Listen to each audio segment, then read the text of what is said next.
जब आप नाम जप करोगे तो आपके 3 बंध लगेंगे। योग में 5 प्रकार के वायु होते हैं, प्राण, अपान, समान, उदान और व्यान। प्राण वायु जैसे स्वामी रामदेव करवाता है, शारीरिक कसरत करवाता है, वो योग नहीं करवाता। योग, भारतीय योग दर्शन में योग का मतलब है मोक्ष, साल्वेशन। और मैं जहां तक समझता हूं मंत्र दीक्षा कोई नहीं देते, केवल शारीरिक कसरत करवाते, समझा। और आप आश्चर्य करोगे उनके गुरु नहीं है, वो स्वयं भू गुरु है। तो इस प्रकार जब आप बैठ जाओगे आराम से, मतलब कोई शरीर को अकड़ के नहीं बैठना, आराम से इजी आसन बैठ जाओ। पहले पहले आपका आसन बदलेगा, फिर बंद लगाने शुरू, कुंडली नीचे नीचे तो अपान वायु नीचे जा रहा है, मूलाधार में बंद लग जाएगा और रीढ़ की हड्डी की एक्सरसाइज हो जाएगी। जो ही नाभि से ऊपर उठी दूसरा बंद लग जाएगा, इसको कहते हैं उड़ियान बंद। कंठ से ऊपर जो ही उठी इसको कहते हैं जालंधर बंद। मगर यहाँ की जब सिद्धि हो जाती है तो साधक जो है 5 तत्व आकाश, वायु, जल, अग्नि, पृथ्वी डायरेक्ट ठोस फॉर्म में खाने की जरूरत नहीं। मेरे गुरुदेव ने 10 साल तक कुछ नहीं खाया, हमने उन्हीं के आदेश से मैं यह काम करने निकला हूं। आदि गुरु मचंद्रनाथ जी थे, उन्होंने इस बारे में कहा है, इस योग के बारे में मचंद्रनाथ जी ने कहा है कि ये वेद रूपी कल्पतरु का अमर फल है, इससे साधक के त्रिविधि ताप शांत होते हैं, आदि दैहिक, आदि भौतिक, आदि दैविक। आपकी अंग्रेजी भाषा में फिजिकल डिजीज, मेंटल डिजीज और स्पिरिचुअल डिजीज। फिजिकल मेंटल को तो डॉक्टर टच करने को से, स्पिरिचुअल के मामले पीछे हट देते हैं, स्नायु मंडल को टच करते हुए डरते, समझे। अमेरिका में मेरी एक शिष्या है जूही पागेदार, वो आई है अभी, वहाँ कुछ फ्लू था कुछ पैर में, तो 17 तारीख को आएगी वो। वहाँ वो ये लाइव वहाँ रील से कर रही है, समझे। तो इस प्रकार मानसिक रोग खत्म, अब नशों से मुक्ति हो जाती है। नाम का नशा जब चढ़ जाता है तो बाकी दूसरे नशों की जरूरत नहीं है।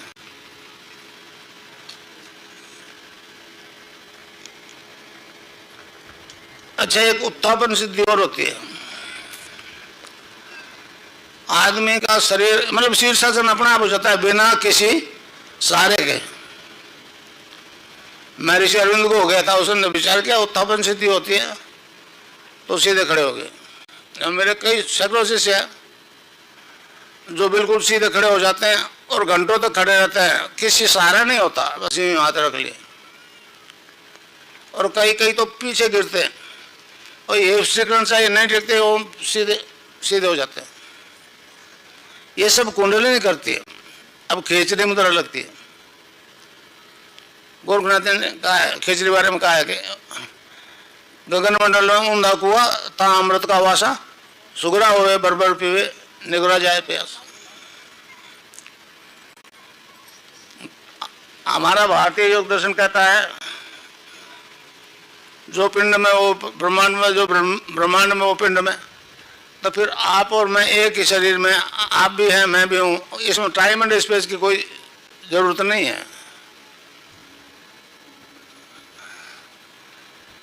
अब ध्यान की स्थिति में साधक अनलिमिटेड पास्ट फ्यूचर को देखता सुनता है। बुद्ध ने कई पिछले जन्म की बातें याद थी उसको,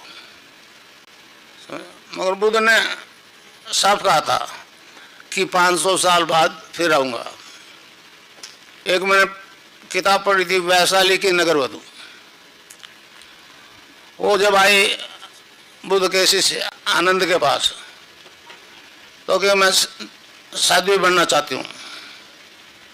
तो उसने कहा आनंद ये बात तो ठीक है, मगर आगे अगर ये इस तरह से औरतें आने लगी संस्था में तो पतन हो जाएगा। और वो ठीक हुआ, फिर 2 भागों में बट गया, हीनयान और महायान। सुना,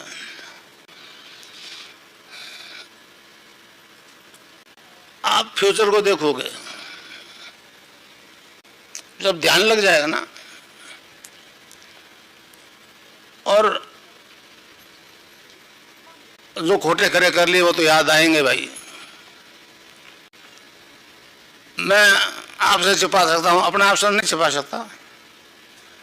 जब जो साधक जो है उसने जो जीवन में खराब काम कर लिए खोटे करे, वो फिर याद आएंगे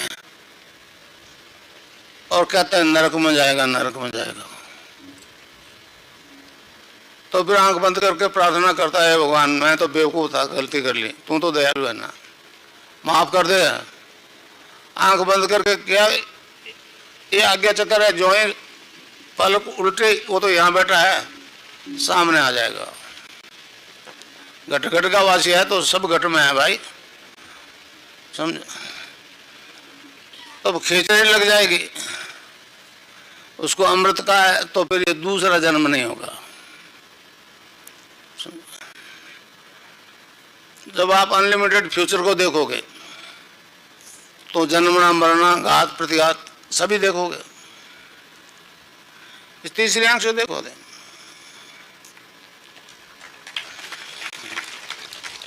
जब मालूम हो जाएगा कि इस काम में नुकसान है, वो क्यों करोगे?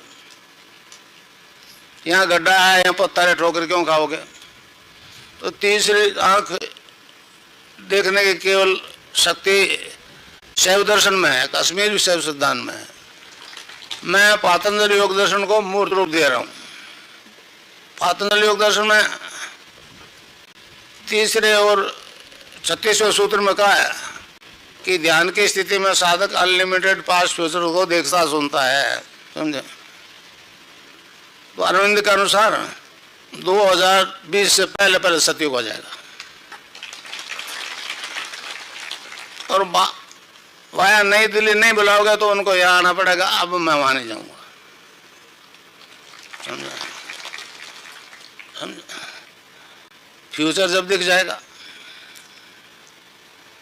ये आकाश और पृथ्वी तत्व के आपस में लय हो नहीं मोक्ष है। ये पृथ्वी तत्व है, ये आकाश तत्व है। विज्ञान भी इस बात को माना। भगवान कृष्ण ने कहा है यज्ञों में मैं जप यज्ञ हूँ।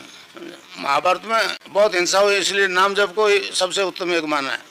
तो इस प्रकार आप नाम जपोगे तो समर्पित भाव से तो जपना पड़ेगा। राजा जनक को एक खपत सवार हुई तत्व ज्ञान प्राप्त करने की, तत्व ज्ञान। कई गुरुओं को बुला लिया तो वो नहीं बता सके।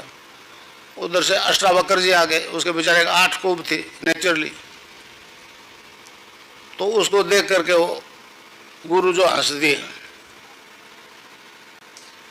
तो कहने लगे अष्टावक्र जी ये गुरु तो नहीं बता सके, आप बता दो, मैं तत्व ज्ञान प्राप्त करना चाहता हूँ। तो पहले उनको जवाब दिया कि ये तो खाल के व्यापारी हैं। तो कहने लगे महाराज आप बताओ। कहने लगा तू जनक एक राजा है ना, और इसलिए ऑर्डर करके ये जानना चाहता है, कब भी नहीं मिलेगा। ये ज्ञान तो हमेशा झुक के मांगने से मिलता है। तो उदाहरण के लिए कहता हूँ कि उसने अष्टावक्र ने कहा राजन एक घोड़े के रकाब में पैर नहीं रखेगा, दूसरे में नहीं रख सकेगा। तो उदाहरण आता है कि जनक जो है काफी देर तक एक ही रकाब में पैर रख के खड़ा हुआ, उस ध्यान लग गया उसका। तो कहने का मतलब यह है कि आपको देर नहीं लगेगी, केवल समर्पित हो जाओ। लिखा है गुरु ब्रह्मा गुरु विष्णु गुरुदेव महेश्वर, गुरु साक्षात परब्रह्म तस्मै गुरुवे नमः। समझे ना? तो अब मैं आपको मंत्र बता दूं, आप उसको खुला बता सकते हो जिसको चाहो। अब ये लाइव हो गया, पूरे आपके रिश्तेदारों को बताइए जो मैं अभी बता रहा हूँ, इसमें आपको कोई रोक नहीं है। हर जाति के लोगों को बताइए।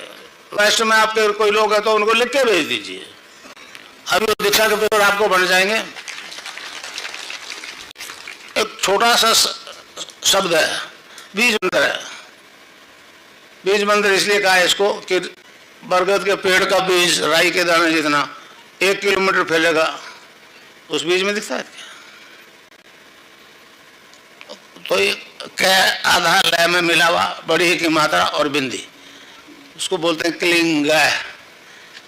कई लोग क्लीम मैं बोलते, क्लीम मैं नहीं, क्लिंग है। अंग, अंग बोलो।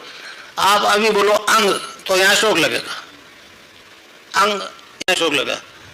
तो उसको जपने के लिए हमारे संतों ने उसको जपाया, बताया क्लिंग क्रिएशन क्लिंग, क्लिंग क्रिएशन क्लिंग, क्लिंग क्रिएशन क्लिंग। एक दो कबीर ने कहा, कबीरा धारा अगम की सतगुरु दिए लिखा है, उल्टता ही पड़ी सजा। धारा को उल्ट को तो राधा हो गया, उल्टता ही पड़ी सदा स्वामी संग लगाए। उसने भी ये कहा कि राधा और कृष्ण का नाम ही जपो। तो अब आप जपो क्लिंग क्रिएशन क्लिंग, क्लिंग क्रिएशन क्लिंग, क्लिंग क्रिएशन क्लिंग। खिचड़ी भी लगेगी। अब ये पर्चे बांट देते हैं आपको छोरे, पर्चा कोई देख ले, आप बात नहीं। आप सबको कह सकते हो कि ये जपो क्लिंग क्रिएशन क्लिंग, क्लिंग। आप जपो, आप खुद कह दो। आप जब बताओगे तो मुझसे जुड़ जाओगे ना। आप नहीं, फिर मैं बोलूंगा। पर्चे लड़के को दे दो। हो सकता है 24 नवंबर तक ये रहो, मगर दो बृहस्पतिवार पहले बता दूंगा कि अगले नहीं होंगे।